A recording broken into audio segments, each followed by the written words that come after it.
함께 보실 하나님 말씀은 구약성경 사무엘상 4장입니다. 1월 4일 사무엘상 4장을 읽는 날인데 4장도 1절부터 22절까지 길게 되어 있지만 이야기 형식으로 되어 있는 부분이기 때문에 1절부터 마지막 절까지 함께 읽어보겠습니다. 구약성경 사무엘상 4장 1절부터 22절까지 말씀, 구약성경 413쪽 전후를 보시면 되겠습니다. 1절부터 함께 봉독합니다. 사무엘의 말이 온 이스라엘에 전파되니라. 이스라엘은 나가서 블레셋 사람들과 싸우려고 에벤에셀 곁에 진치고 블레셋 사람들은 아벡에 진쳤더니 블레셋 사람들이 이스라엘에 대하여 전열을 벌이니라. 그 둘이 싸우다가 이스라엘이 블레셋 사람들 앞에서 패하여 그들에게 전쟁에서 죽임을 당한 군사가 4,000명 가량이라. 백성이 진영으로 돌아오매 이스라엘 장로들이 이르되 여호와께서 어찌하여 우리에게 오늘 블레셋 사람들 앞에 패하게 하셨는고, 여호와의 언약궤를 실로에서 우리에게로 가져다가 우리 중에 있게 하여 그것으로 우리를 우리 원수들의 손에서 구원하게 하자 하니, 이에 백성이 실로에 사람을 보내어 그룹 사이에 계신 만군의 여호와의 언약궤를 거기서 가져왔고, 엘리의 두 아들 홈니와 비느하스는 하나님의 언약궤와 함께 거기 있었더라. 여호와의 언약궤가 진영에 들어올 때 온 이스라엘이 큰 소리로 외치매 땅이 울린지라. 블레셋 사람이 그 외치는 소리를 듣고 이르되 히브리 진영에서 큰 소리로 외침은 어찌 됨이냐 하다가 여호와의 궤가 진영에 들어온 줄을 깨달은지라. 블레셋 사람이 두려워하여 이르되 신이 진영에 이르렀다 하고 또 이르되 우리에게 화로다. 전날에는 이런 일이 없었도다. 우리에게 화로다. 누가 우리를 이 능한 신들의 손에서 건지리요. 그들은 광야에서 여러 가지 재앙으로 애굽인을 친 신들이니라. 너희 블레셋 사람들아, 강하게 되며 내 장부가 되라. 너희가 히브리 사람의 종이 되기를 그들이 너희의 종이 되었던 것 같이 되지 말고 대장부같이 되어 싸우라 하고, 블레셋 사람들이 쳤더니 이스라엘이 패하여 각기 장막으로 도망하였고, 사륙이 심히 커서 이스라엘 보병에 엎드러진 자가 3만 명이었으며 하나님의 궤는 빼앗겼고 엘리의 두 아들 홈니와 비느하스는 죽임을 당하였더라.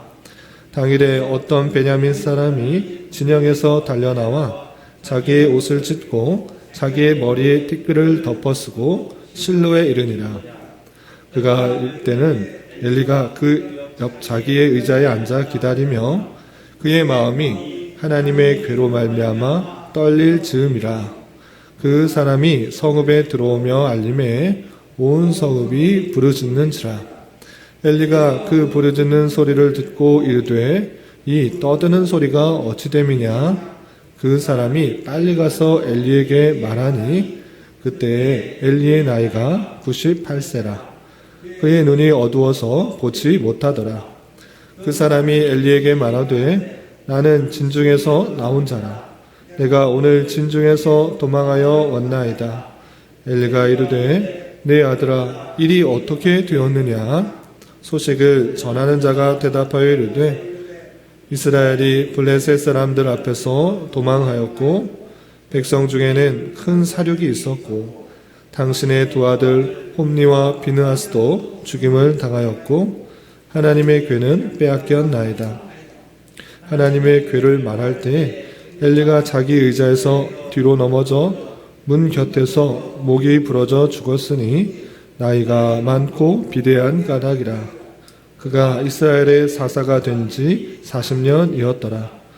그의 며느리 비느하스의 아내가 임신하여 해산 때가 가까웠더니 하나님의 궤를 빼앗긴 것과 그의 시아버지와 남편이 죽은 소식을 듣고 갑자기 아파서 몸을 굽으려 해산하고 죽어갈 때 곁에 서 있던 여인들이 그에게 이르되 두려워하지 말라. 내가 아들을 낳았다 하되 그가 대답하지도 아니하며 관념하지도 아니하고 이르기를 영광이 이스라엘에서 떠났다 하고 아이 이름을 이가봇이라 하였으니 하나님의 괴가 빼앗겼고 그의 시바 여자와 남편이 죽었기 때문이며 또 이르기를 하나님의 괴를 빼앗음으로 영광이 이스라엘에서 떠났다 하였더라.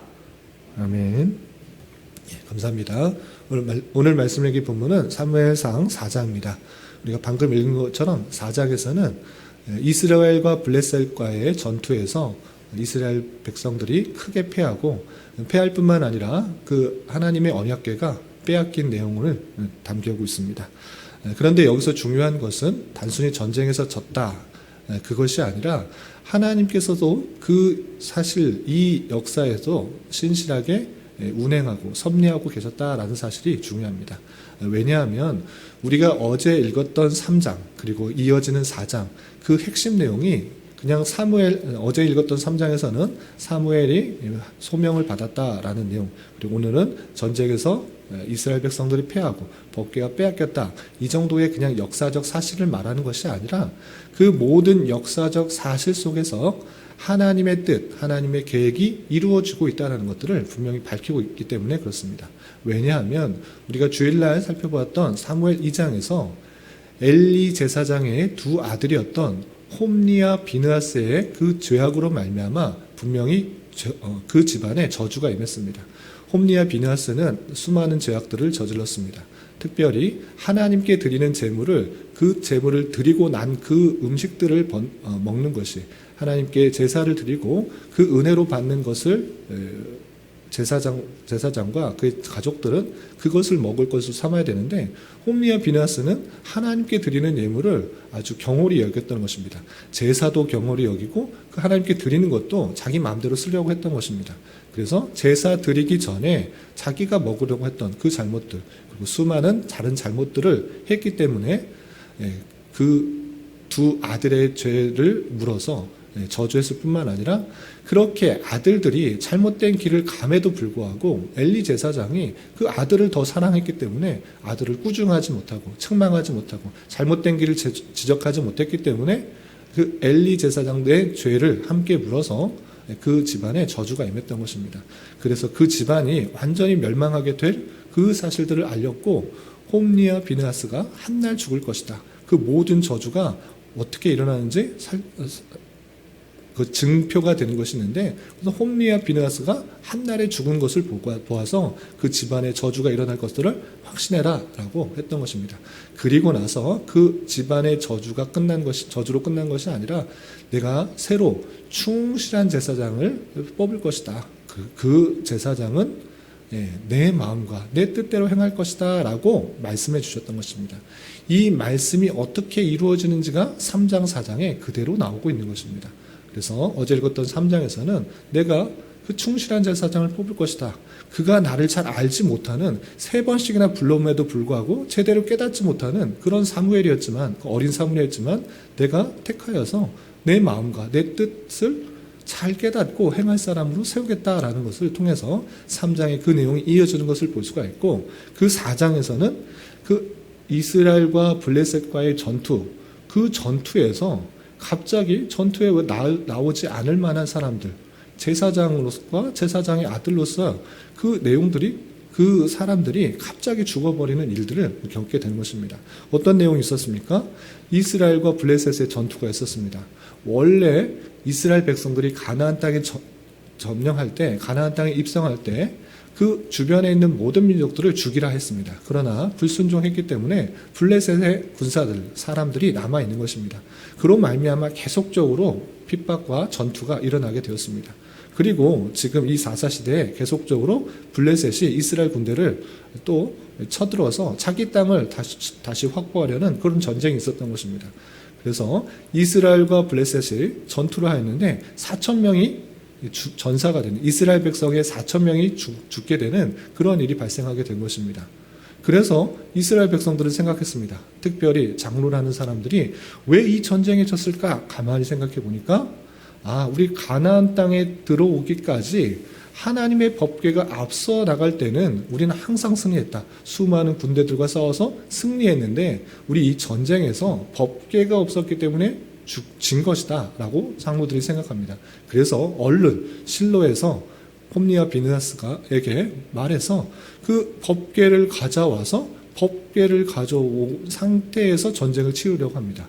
그래서 얼른 그 실로에 있는 하나님의 언약궤, 그 법궤를 가지고 와서 전쟁을 치르려고 합니다.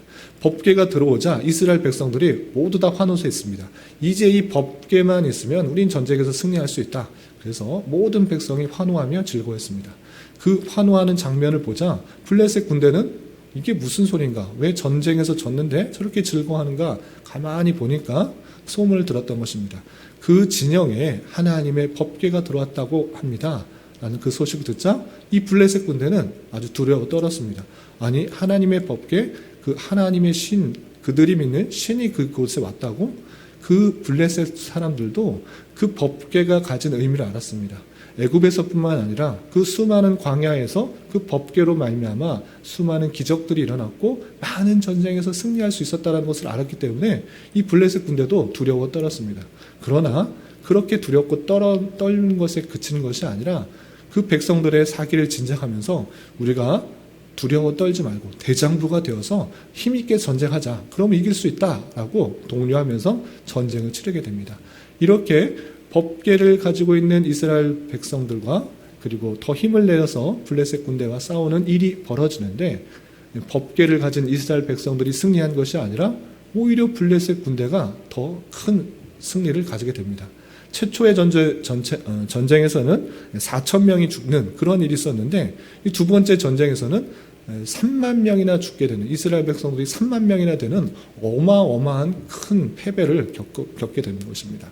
그냥 군대만 진 것이 아니라 사람들만 많이 죽은 것이 아니라 하나님의 임재의 상징인 하나님의 말씀의 상징인 그 법궤까지 그 블레셋 군대에게 빼앗겨 버리는 그런 일이 발생하게 됩니다.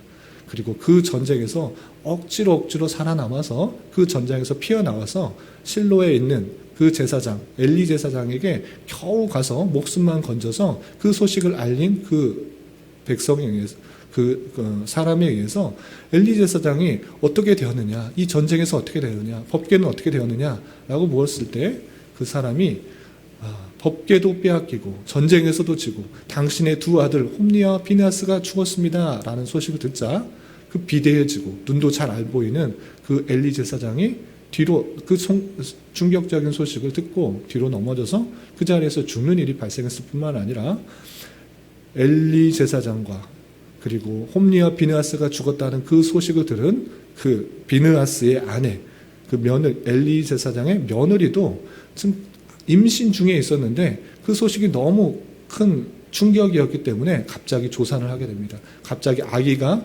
나오려는 그 사실 속에서 자기가 죽을 수도 있고 아기도 죽을 수도 있는데 그 옆에 있던 아이를 낳는 것에 도움을 줬던 사람들이 이렇게 말합니다. 걱정 마라. 너가 죽지 않았고 또 아이들도 잘 낳았다. 아들도 잘 나왔다. 걱정하지 말라. 이렇게 표현합니다. 그러나 비느하스 아내는 자기 남편도 죽고 엘리 제사장도 죽고 전쟁에서도 졌다라는 소식을 듣고 법궤도 빼앗겼다라는 소식을 듣고 하나님의 영광이 이스라엘 백성에게서 떠나갔다라고 하면서 그 아이의 이름을 이가봇이다. 하나님의 영광이 이스라엘을 떠났다라고 이가봇이라고 졌다라는 이 사실을 밝게 됩니다. 그래서 이 사실을 통해서 보여주는 것이 무엇인가? 3장과 4장에 하나님께서 그 말씀하신 내용들이 실제로 일어나고 있다라는 사실들을 잊지 말아야 될 것입니다. 그리고 특별히 그냥 이스라엘 백성들이 법궤를 빼앗기고 또 엘리 제사장과 그 두 아들이 죽었다. 하나님의 역사가 실현되었다. 이 정도로 끝나는 것이 아니라 그리고 그 제사장과 두 아들만 범죄하고 어리석었던 것이 아니라 그때 당시 사사시대 때 당시에 이스라엘 백성들이 얼마나 하나님의 말씀을 경홀히 여기는지를 좀 생각해 볼 수가 있는 것입니다. 어떤 것을 알 수 있습니까? 이스라엘과 블레셋과의 전투에 있어서 졌을 때 그 백성들, 특별히 장로들이 생각한 것은 무엇이냐? 우리가 전쟁에서 진 것은 하나님의 법궤가 없었기 때문이다. 하나님의 법궤를 가져와서 싸운다고 하면 우리는 이길 수 있다라고 생각했습니다. 어떻게 보면 되게 신앙적인 것 같습니다. 예전에도 그랬고, 예전에 가나안 입성할 때 수많은 그 전쟁과 많은 기적들이 있었던 이유가 무엇인가? 법궤가 이곳에 있었기 때문에, 법궤가 그 진영 가운데 있을 때는 항상 승리했다라는 생각을 했기 때문에 이 장로들이 그 법궤를 가져왔다는 것입니다. 그런데 그 법궤를 가져왔다고 승리했습니까? 그것에 아주 큰 문제가 있습니다. 그건 무엇이냐? 첫 번째, 두 가지 문제가 있는데, 첫 번째는 그 법궤를 가져왔다라는 것을 통해서 항상 승리가 보장된다라는 그 잘못된 생각입니다. 왜 그러하냐? 법궤가 있다고 해서 승리한다. 그것은 예전에 있었던 일들을 그대로 형식, 그 모습만을 따르는 것입니다. 마치 무엇과 같으냐? 연초가 되면 믿지 않는 사람들은 어디 가서 토종 비결이나 사주팔자나 점집에 가서 올 해에 운수를 보게 됩니다. 그럼 운수가 나쁜 사람들은 어떻게 되느냐? 그 점을 보는 사람들에 의해서 부적을 하나 쓰면 된다. 부적을 항상 갖고 다녀라. 그러면 된다라고 표현하고 있는 것입니다. 그러면 부적을 갖고 계시면 한 해가 악한 일도 안 좋은 일도 다 없어진다라는 식의 이야기를 합니다. 마치 이스라엘 백성들이 법궤를 가져오면 우리가 승리한다라는 것은 부적을 갖고 오는 것과 똑같은 일들을 하는 것입니다. 단순히 이것을 갖고 있는 행위를 통해서 어려움들이 없어질 수 있다라고 하는 잘못된 착각을 갖고 있는 것입니다. 예전에 그랬던 그 모습들을 그냥 형식과 습관에 따라서 아무런 정신 없이 아무런 생각 없이 그것만 갖고 있으면 승리한다라고 하는 그런 믿지 않는 사람들의 부적을 갖고 있는 형식과 똑같은 것입니다. 믿는 사람들도 그런 경우가 종종 있습니다. 차 안에 성경책이나 십자가가 있으면 차에서 사고가 나지 않을 것이다. 아니, 내 몸에 십자가를 지니고 있으면 사고나 이런 것도 없을 것이다. 정신은 좋은데, 하나님을 가까이 하려는 그 정신은 좋은데 이것이 있기 때문에 사고가 나지 않는다? 이것은 부적을 갖고 있는 것과 별반 다르지 않은 것입니다. 이스라엘 백성들의 문제는 그것이 있음으로 말미암아 어떠한 것이 내게 눈에 보이기 때문에 승리할 수 있다라는 이방 민족들을 갖고 있는 그런 형식적인 습관, 형식적인 신앙생활을 했던 그 문제가 있는 것입니다. 그리고 더 중요한 것은 이 정신에 있는데 법궤를 들여오면서 갖고 있는 생각은 무엇이냐? 이 전쟁에서 승리하기 위해서 하나님을 도용한 것입니다. 하나님께 물어본 것이 아니라 하나님 이 전쟁을 싸워야 됩니까? 어떻게 해야 됩니까? 물어본 것이 아니고 또 법궤를 들여오면서 하나님을 경배하면서 하나님의 뜻을 물어본 것이 아니라 이 전쟁에 이겨야겠으니 그 법궤를 가져와야 된다라는 것입니다. 이것이 아주 중요한 그 백성들의 잘못인 것입니다. 하나님의 뜻이 있고 하나님의 계획이 있음에도 불구하고 그것은 묻지 않습니다.